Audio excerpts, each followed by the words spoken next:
SAO is terrible. It's a dumpster fire of awful storytelling and cringeworthy characters. I'd rather watch Morbius and Madam Web 1,000 times in a row each than suffer through a single episode of SAO. Getting a colonoscopy would be a lot more fun than watching SAO. If you like SAO, you need to grow up and move on. It's embarrassing if you're above the age of 3 and you still like SAO. The Godzilla movies are all much better than SAO. Even this one. Here's some interesting details about some of the Godzilla movies. Shin Godzilla is a 2016 Japanese kaiju movie. It's the 31st installment in the Godzilla franchise. The old school Toho logo here was recreated specifically for the widescreen version of this movie. The people first encountered Godzilla on November 3rd. This is a reference to the Japanese release date of the original Godzilla movie, November 3rd, 1954. Director Hideaki Anno told the actors to speak faster than usual so they would resemble actual politicians and bureaucrats. He even warned the actors he would cut out the takes if they spoke too slowly. Godzilla was portrayed in motion capture by Monsei Nomura. A 10-kilo weight was strapped behind him to help replicate Godzilla's slow movements. Hiroki Hasegawa plays Rando Yaguchi. He immediately accepted the role and said, "Who wouldn't want to be involved in a Godzilla production?" The TV here is playing the anime Ochibi-san. Ochibi-san was created by Moriyoko Anno, the wife of director Hideaki Anno. Godzilla destroys a boat called the Alpha. This is a reference to the 1969 movie Latitude Zero. Alpha is the name of the vessel in that movie. The picture here is Asuka Langley Soryu from Neon Genesis Evangelion. Director Hideaki Anno also directed Neon Genesis Evangelion. This is actually a photo of legendary Japanese director Kihachi Okamoto. Furthermore, Goromaki is a reference to the character of the same name from Son of Godzilla and Godzilla 1985. Satomi Ishihara plays Kyoko Ann Patterson, a Japanese-American diplomat. She said the hardest part of her performance was learning English. She found out she was playing an American after being cast. YouTuber Charla in Japan worked as an English dialogue coach for the Japanese actors. Some of the actors in this movie have been in other Godzilla movies. Akira Imoto was also in Godzilla vs. Space Godzilla, and Jun Kunimaro was also in Godzilla Final Wars. This is the first Godzilla movie since Godzilla 1985 to end with a The End title card. The title Shin Godzilla was chosen because there's a variety of meanings for the syllable Shin. It could mean new, true, or God. Japan's Prime Minister Shinzo Abe has spoken positively about the movie. He said, "I think Godzilla's popularity is rooted in the unwavering support that the public has for the self-defense forces." Godzilla is a 2014 American monster movie. It's the first movie in Legendary's Monsterverse. The name Walter White can be seen here. This is a reference to Bryan Cranston's character on Breaking Bad. The word monsters appears next to Gareth Edwards' name. This is a reference to his previous movie, Monsters. Ken Watanabe's character is Ichiro Serizawa. The Ichiro part is a reference to the director of the 1954 Godzilla movie, Ichiro Honda. The Serizawa part is a reference to a character in that movie, Daisuke Serizawa. Godzilla was originally planned to be found preserved in a Siberian glacier. However, it was changed because Man of Steel had a scene where the Kryptonian ship was found frozen in ice. The Japanese movie poster here is similar to the Godzilla movie posters from the 1950s and 1960s. The main family has the surname Brody. This is the same as the protagonist of Jaws, Martin Brody. Director Gareth Edwards has said that the movie's pacing and monster screen presence was influenced by Jaws. You can see a red pteranodon origami here. This is a reference to Rodan. Aaron Taylor Johnson and Elizabeth Olsen play a couple in this movie. They would later go on to play siblings in Avengers Age of Ultron. The year 1954 is the year the first Godzilla movie came out. The word Mothra is written here. Mothra is another monster in the Godzilla franchise. Godzilla.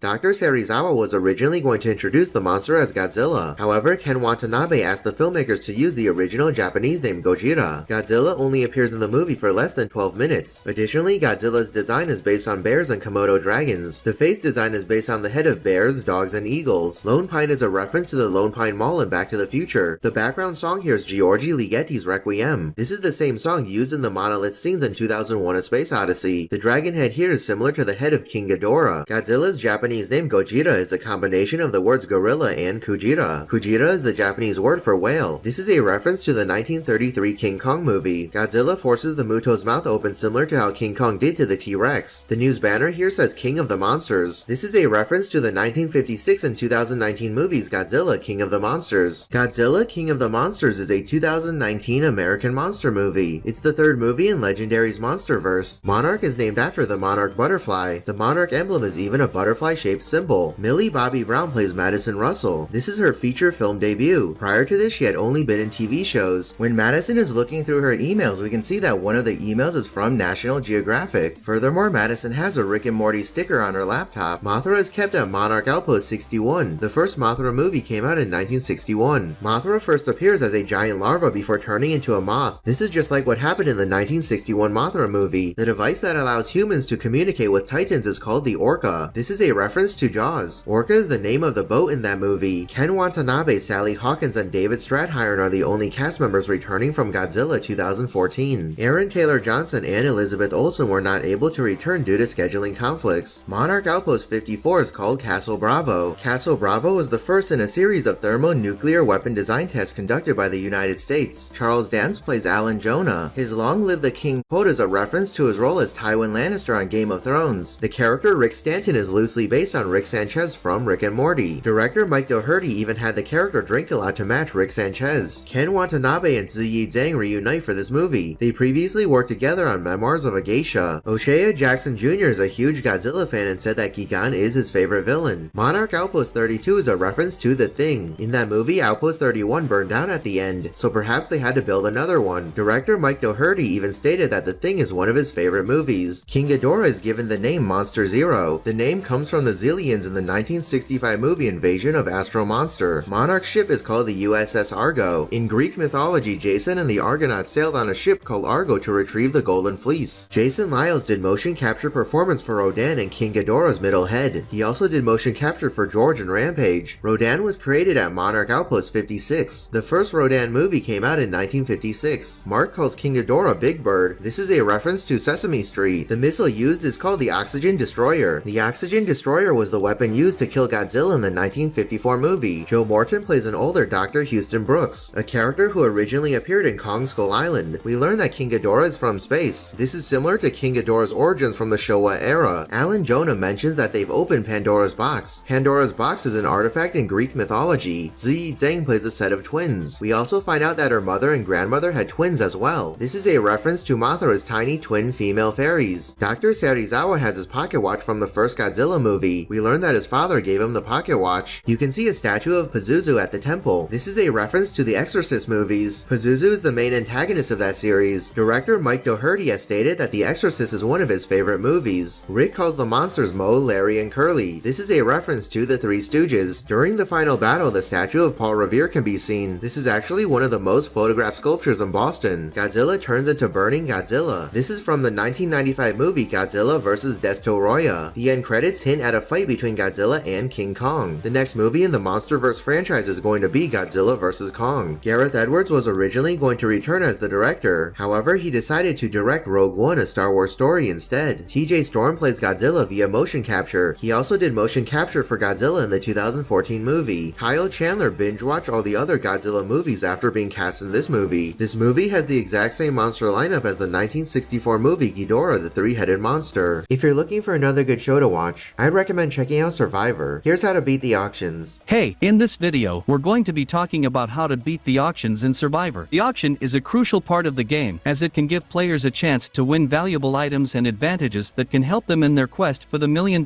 prize. But it's also a high-stakes game of strategy, where players must be careful not to overspend or get outmaneuvered by their opponents. We'll be sharing 20 cunning tips and clever tricks to help you come out on top in the Survivor auction and increase your chances of winning the game. So let's get started. Plan ahead before the auction. Think about what you really need or want and how much you're willing to spend. Set a budget for yourself and stick to it. Consider which items will be the most valuable to you in the game and bid strategically. Keep your cool. During the auction, it's important to keep your emotions in check. Don't get caught up in the excitement of the bidding and don't let other players pressure you into overspending. Stay calm and focused on your goals. Look for hidden advantages. Sometimes, the auction will offer hidden advantages, such as immunity or extra food. Keep your eyes peeled for these opportunities and bid aggressively if they arise. Use alliances to your advantage. If you have strong alliances in the game, bid with them to pool your resources and increase your chances of winning valuable items. This can also help you stay in the good graces of your alliance members. Bid strategically. Think about the bidding order and how it might affect your chances of winning items. For example, if you're the last player to bid, you may have a better chance of getting an item for a lower price. Observe other players, pay close attention to the bidding habits of other players, and use that information to your advantage. If you notice that someone always bids on food items, bid against them to throw them off their game. Be willing to walk away if the bidding gets too high or the item isn't worth the price. Don't be afraid to back out. There will be other opportunities to gain advantages in the game. Stay aware of twists. There may be unexpected twists or turns during the auction. Be aware of these possibilities and adjust your strategy accordingly. Play mind games. Psychological tactics can be effective in the auction. You can try to confuse other players by bidding unexpectedly or using subtle cues to intimidate them. However, be careful not to alienate other players or make yourself a target. Don't bid on every item. The auction may offer a variety of items, some of which may not be valuable to your game. Skip over items that are less useful to you and save your resources for the items that are more important. Use fakeouts. Bid on items that you're not really interested in to throw off other players and make them think you have more resources than you actually do. This can also help drive up the price for other players. Share items with your alliance. If you win an item in the auction that's shareable, like a plate of food, share it with members of your alliance. Not only does sharing show that you're a team player and willing to support your allies, but it can also help build trust and strengthen your relationships in the game. Bid aggressively on items that other players want. If you know that another player wants a particular item, bid aggressively on it to drive up the price and force them to spend more resources. Don't be afraid to take risks. Taking a calculated risk can pay off in the auction. Make a bold move, such as bidding all of your resources on an important advantage if you think it will help you win the game. Keep track of your resources. Before the auction starts, make sure you know how many resources you have and how much you can afford to spend. Don't bid more than you can afford, or you may find yourself in a difficult position later in the game. Use your intuition. If you have a feeling that a certain item up for bid might be helpful in your game plan, trust your instincts and bid on the item. This may mean going against your original strategy or taking a risk on an item that other players might not see the value in. Keep your eye on the prize. Remember that the ultimate goal of the game is to win, and the auction is just one part of that. Don't get too caught up in the excitement of bidding and lose sight of your overall strategy. Take advantage of moments of indecision. If you notice that another player is hesitating over an item, consider jumping in with a quick bid to take advantage of their indecision. This not only puts pressure on your opponents, but also helps you secure valuable items at a lower price. Stay flexible. No matter how well you prepare, there's always a chance that the auction may not go exactly as planned. That's why it's essential to stay flexible and be prepared to change your strategy on the fly, based on what's happening at the moment. Don't let others influence you. Remember that each player has their own individual goals and motivations in the game. What works for one player might not work for another. So, it's crucial to trust your own instincts and bid on items that align with your own strategy, rather than being swayed by the opinions of others. And that's a wrap, Survivor fans. We hope you found this video on how to beat the auctions in Survivor helpful and informative. The auction is a key part of the game, and it's essential to approach it with a solid strategy and a clear head. By keeping these tips and tricks in mind, you'll be well on your way to dominating the auction and securing the items and advantages you need to succeed in the game. So go out there, give it your all, and may the best survivor win. Well, that's it for this video. What did you think of Godzilla? Let me know your opinion in the comments below. Also, let me know which is your favorite Godzilla movie. If you enjoyed this video, make sure to leave a like and subscribe for more videos. Also, don't forget to turn on notifications for my channel so you never miss a video. Thanks for watching, and I'll see you in the next video.